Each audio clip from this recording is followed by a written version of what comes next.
Well, to speak further on the Lagos procurement controversy, I'm joined now on the news by Iyanoluwa Bolarewa, an open governance advocate. Thank you for joining me. Now, the procurement backlash that started from Lagos is spreading to other states. Do you think that the Procurement Act has been able to stop frivolous spending in government?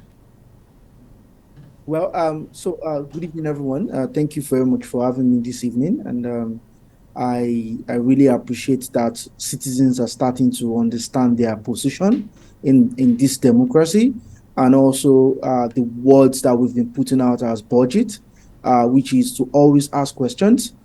Citizens are starting to understand that the power, to ask questions resides with them.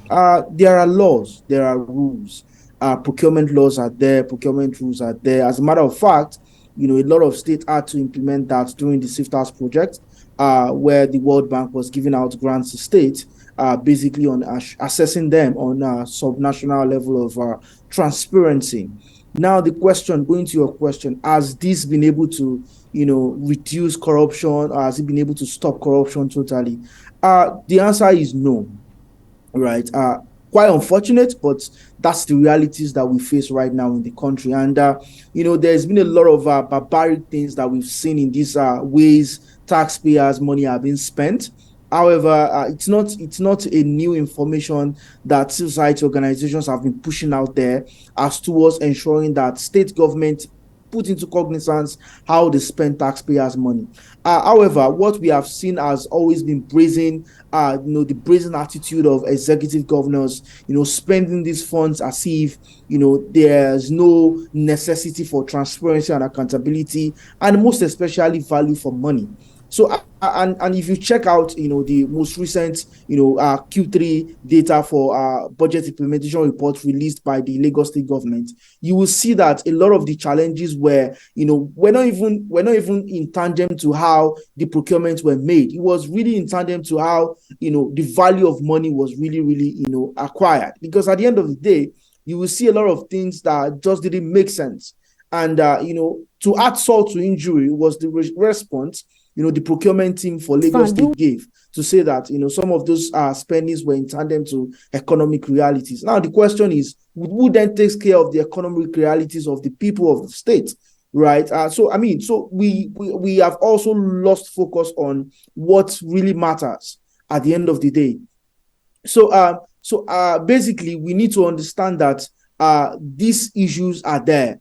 The laws are there, but most of these state governments are not, following the ways to ensure that, value for money is being met, which is the major problem. How then can citizens in Nigeria follow how public money is spent?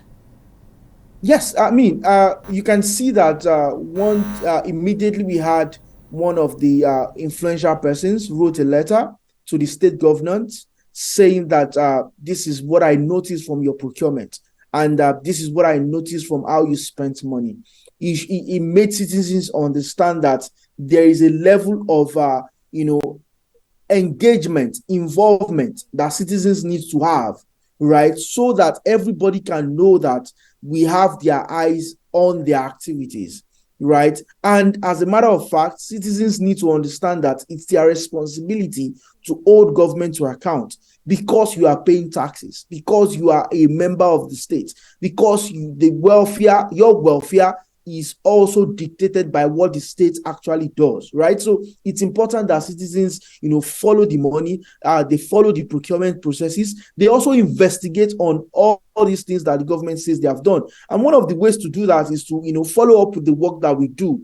For example, our budget, right? We have tracker, we have open state, we have open treasury, which is the GovSpend portal. So basically, we have a lot of materials out there for you to, jump on and see how your state is spending your resources, and also what your state is doing as towards ensuring that the welfare of citizens are very paramount.